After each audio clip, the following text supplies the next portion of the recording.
Olá, seja bem-vindo. É muito bom te ver.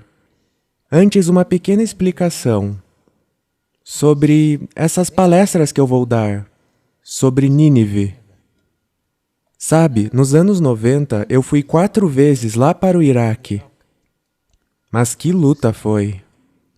A primeira vez que eu tentei entrar em Nínive, em Mossul, a parte norte, eles não me deixaram. Não tinha nenhum guia.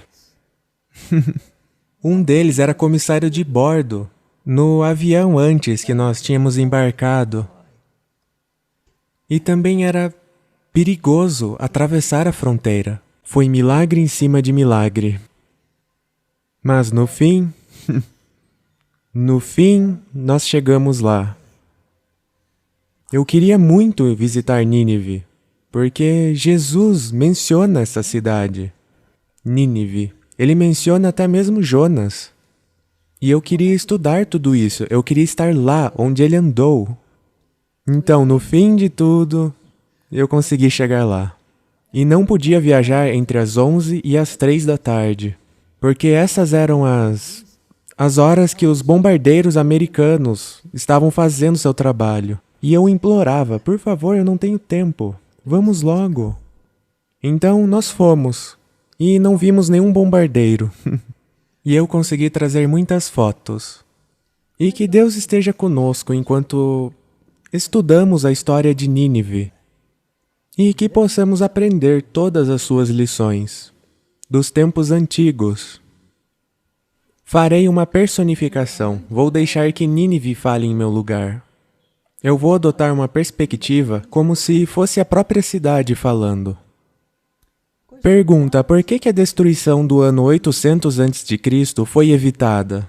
Porque Jonas foi lá e disse para a cidade: vocês vão ser destruídos. Por que eles não foram? E por que foram destruídos em 612? Quando Nabopolassar e Siaches I do Império dos Medos destruíram ela. Nós vamos estudar esses interessantes fatos. Nínive é quem vai falar agora. Personificação.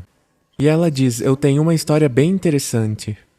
As minhas origens, o meu local geográfico, como ele está agora. É uma história muito fascinante, meu amigo. E vamos lá. Eu era uma das maiores cidades da antiguidade. Se não a maior, com uma história tremenda. As tábuas de barro da famosa cidade de Mari, que fica no Eufrates, me chama de Ninuva. Soa similar a Nínive. Os persas me chamavam de Nainava. Quase o mesmo. Nabi Yunus significa profeta Jonas em árabe. O nome Kuyunyik é turco, de acordo com Layard, um grande arqueologista. Essa cabeça de bronze pertence a um governador acadiano. E acharam ela nas minhas ruínas em 1931. Presume-se que se trate do próprio filho de Sargon, Manish Tushu. Ela está no Museu do Iraque. Já o selo, do lado direito, retrata a sua irmã, Enruduana, a primeira reformadora ecumênica durante a época de glória de Ur. Então, das minhas ruínas saíram coisas fantásticas, conhecimentos e artefatos. Eu, Nínive, fui uma importante junção para rotas comerciais que cruzavam o rio Tigre. Na foto, você pode ver o rio Tigre, perto de Mossul, que fica logo à esquerda. Uma importante junção para rotas cruzando o Tigre e o caminho entre o mar Mediterrâneo e o Oceano Índico. Então eu juntava o leste e o oeste. Eu recebia riquezas de muitos lugares, tanto que eu virei a maior de todas as regiões e cidades da antiguidade. E me tornei a capital do novo Império Assírio. Eu tenho muito orgulho de mim.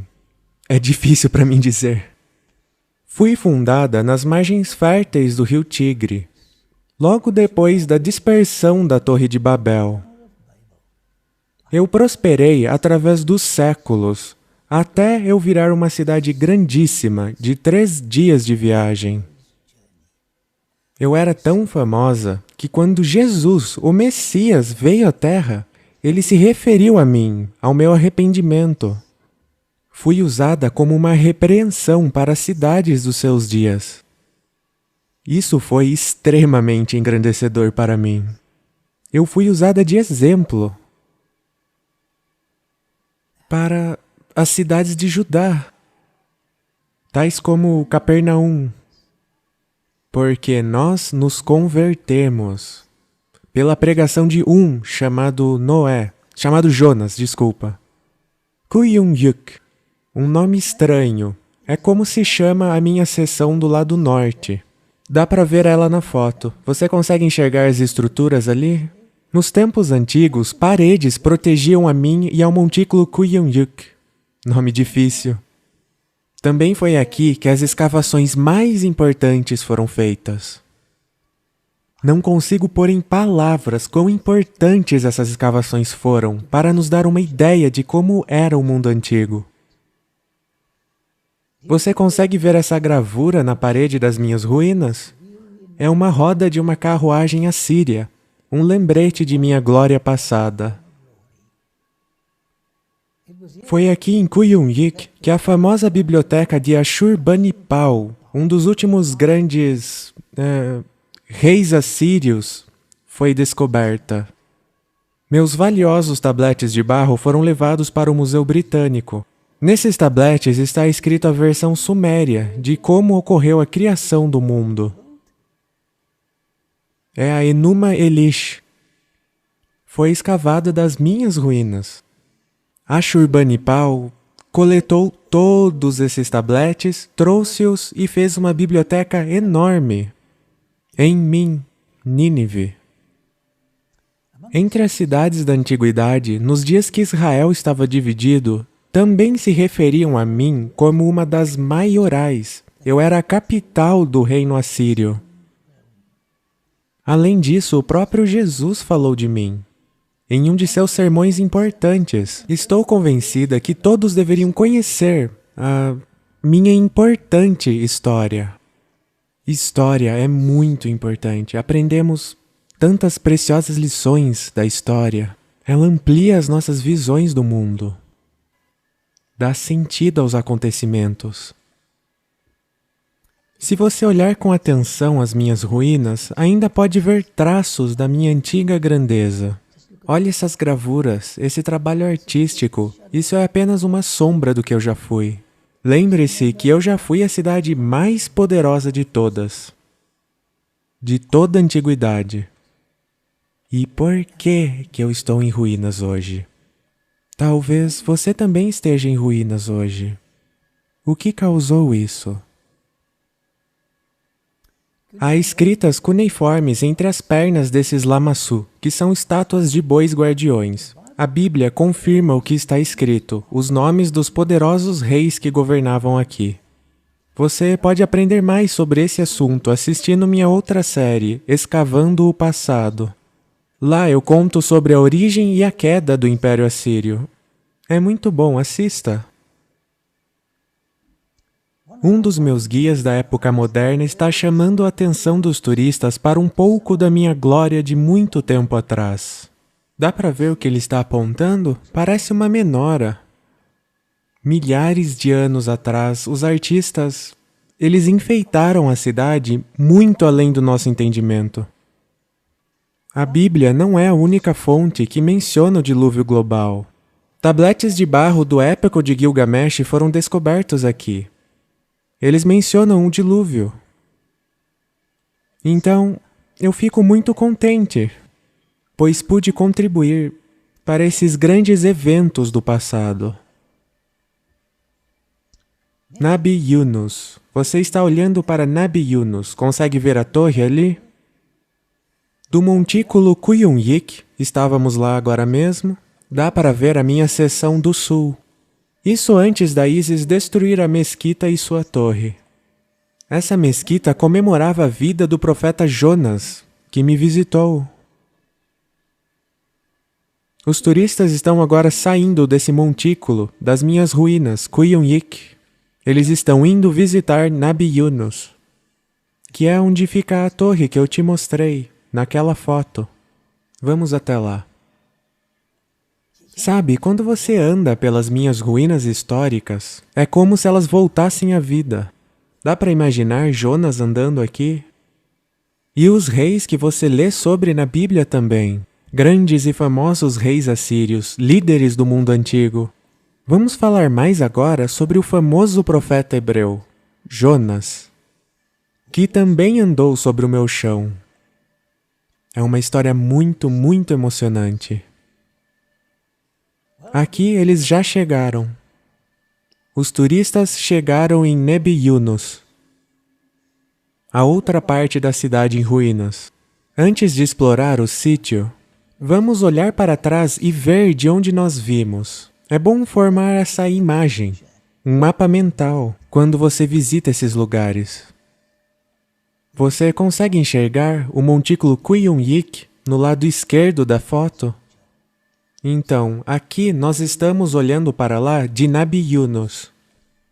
Dá para ver os subúrbios e Kuyunyik do outro lado. Você também pode ver na foto que um dos subúrbios de Mossul me adentrou. Olha só, todas essas casas entre um lugar e outro. Ainda há muito da minha história enterrada embaixo dessas casas, e eu espero que um dia arqueologistas consigam escavar aqui e que eles descubram mais dos meus segredos. Agora deixe-me continuar contando sobre Nabi Yunus. Preste atenção no lado esquerdo dessa foto. Esses turistas estão bem animados, é a primeira visita deles aqui.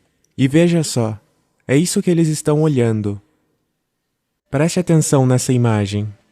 Essa é uma das maiores descobertas da história recente da arqueologia. E o que é que os turistas vão fazer aqui? É claro, nem todos eles são escolares. Eu percebi isso, só tem um ou dois deles que tinham um conhecimento histórico de Nínive. Eles vão respeitar esses antigos lamassus, né? Ou eles vão subir nele. Acho que não tem nada de errado em se divertir um pouco durante essas viagens históricas. Eles quiseram vir para Nínive, e eles são bem-vindos. Todo mundo que vem me visitar é bem-vindo. O que será que esse garotinho curdo pensou desses visitantes engraçados subindo no Lamassu? Um guarda assírio. Nenhum respeito para ele. Sentando nele. Essa descoberta foi feita em 1990, e o antigo presidente Saddam Hussein deu permissão para escavar o sítio.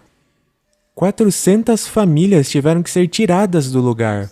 Ele foi contra a lei islâmica.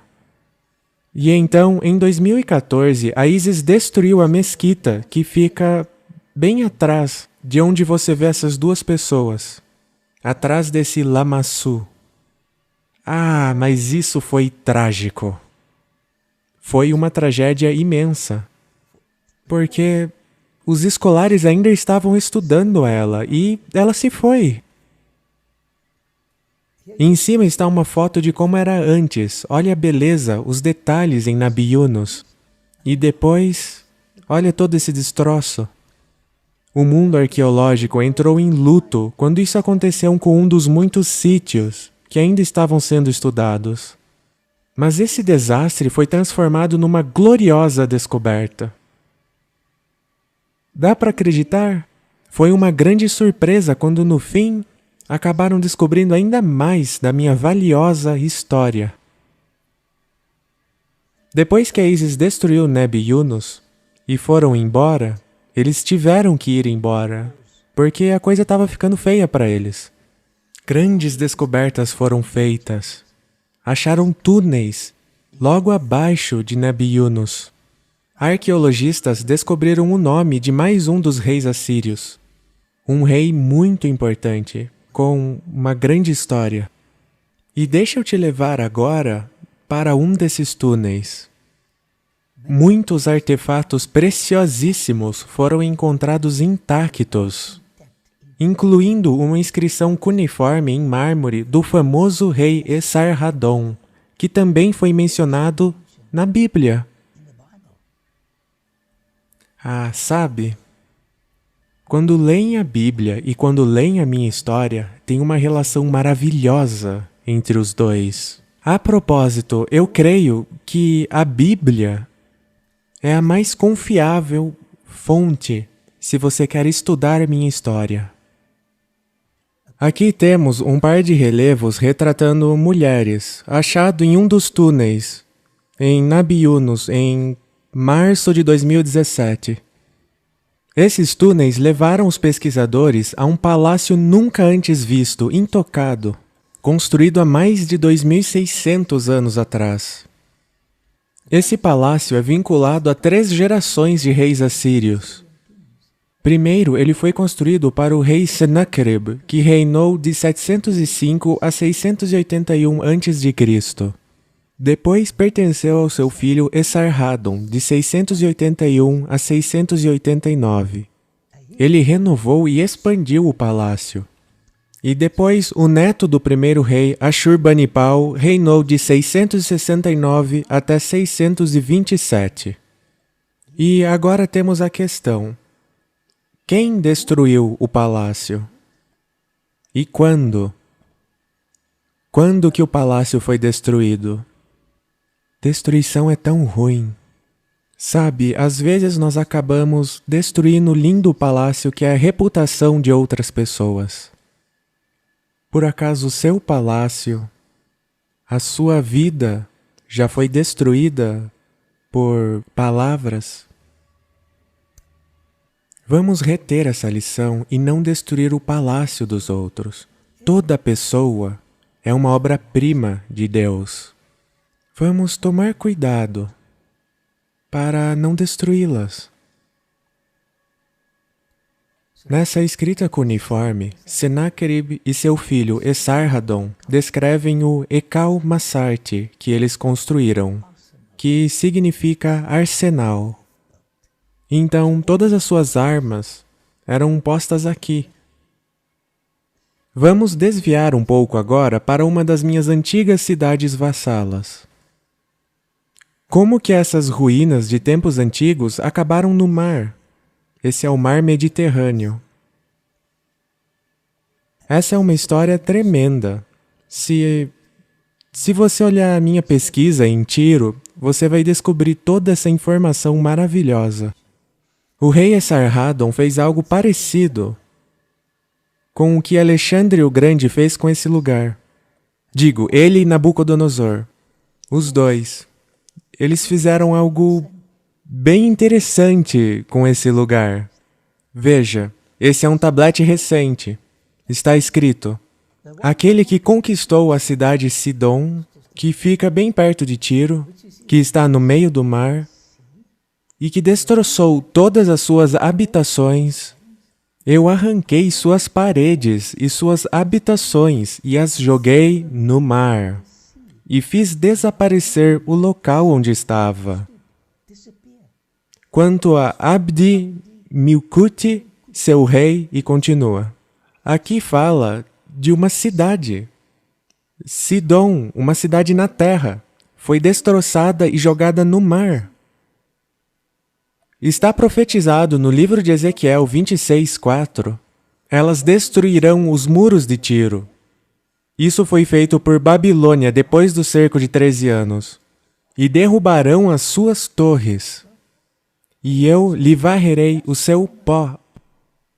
Isso aconteceu 200 anos depois. E farei dela uma penha descalvada. E aqui, tá vendo esse homem de pé aqui na foto? Ele está nas ruínas que foram jogadas no mar Mediterrâneo. Essa é uma das maiores descobertas arqueológicas que foram feitas. Ah, história antiga. A minha história e a história das minhas cidades vizinhas são fascinantes. Estude-as. Meus turistas estão indo embora, mas nós vamos continuar aqui. Eu quero te contar sobre o rei substituto do rei Esarhaddon. Ah, isso vai ser interessante. Vamos lá. Ele deveria morrer no lugar do rei. Cara, isso vai ser legal. Nos dias da minha prosperidade temporal, eu, Nínive, fui um centro de crime e maldade. Não é nada de que eu me orgulhe, mas talvez você também tenha alguma história passada que não seja muito boa. A inspiração divina se refere a mim como cidade ensanguentada, cheia de mentiras e roubo. Eles me estigmatizaram.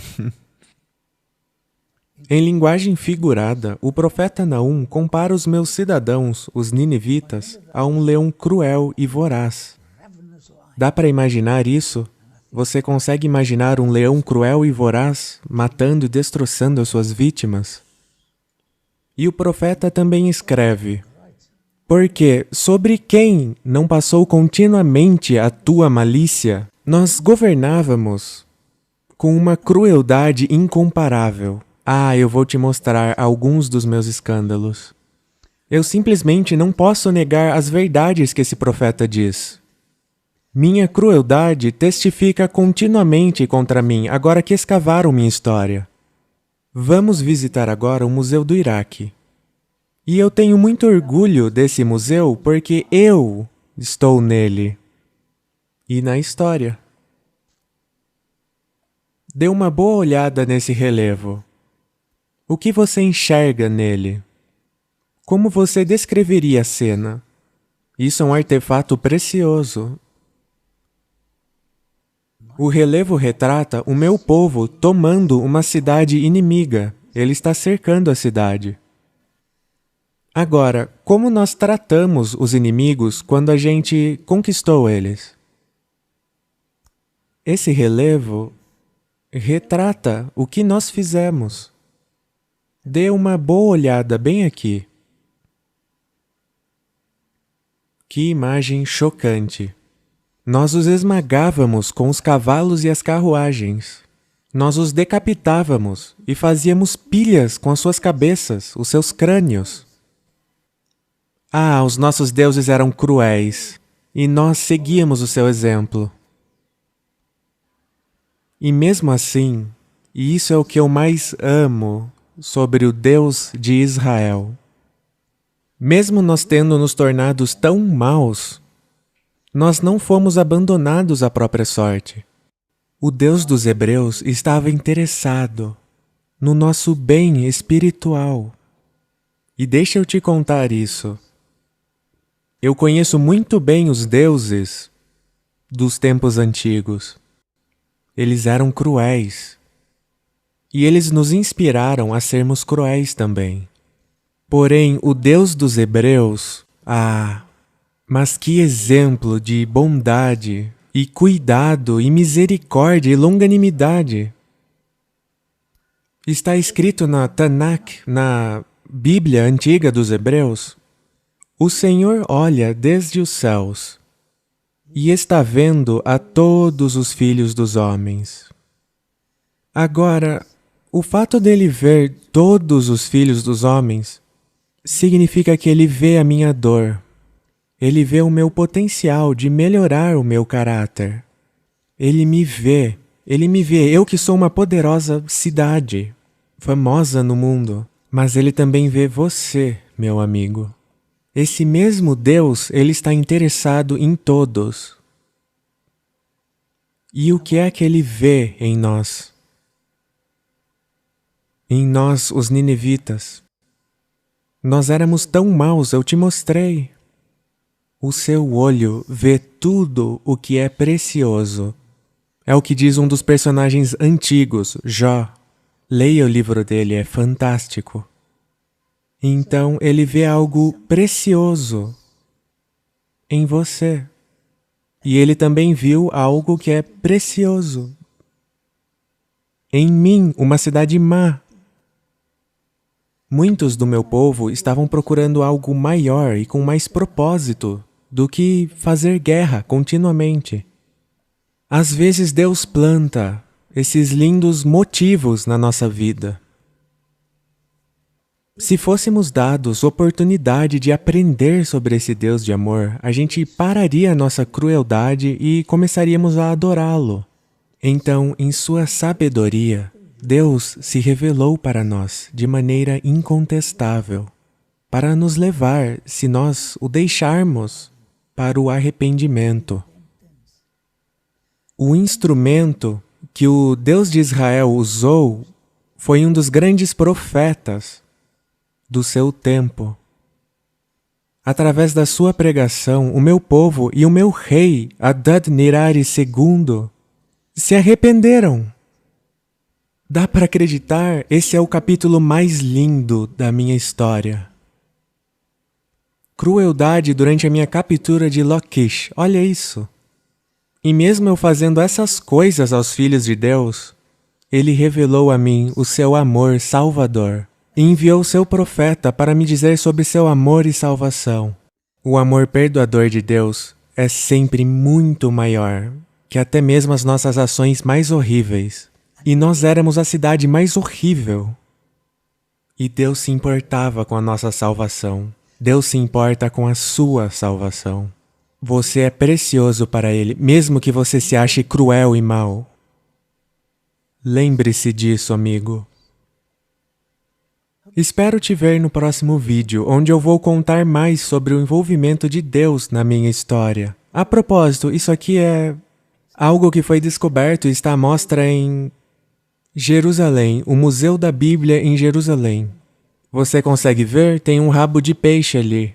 A minha arte está em todo lugar, convidando as pessoas a estudar minha história. Oremos. Pai que está nos céus, obrigado pelos registros históricos que o Senhor nos deixou, especialmente o sobre a sua bondade. Obrigado por ver algo lindo, até nos piores de nós. Senhor, eu te peço, nos dá a possibilidade, a cada um de nós, de tirarmos de nós o que nos faz ser tão mal. Nos ajude a sermos bons para os outros. Remova os nossos rancores e nos dê o teu maravilhoso perdão. Em nome de Jesus. Amém. Obrigado por ver essa apresentação. Para se inscrever ao canal, clique aqui e depois clique no sino para ser notificado. Para a próxima apresentação, clique aqui. Até lá!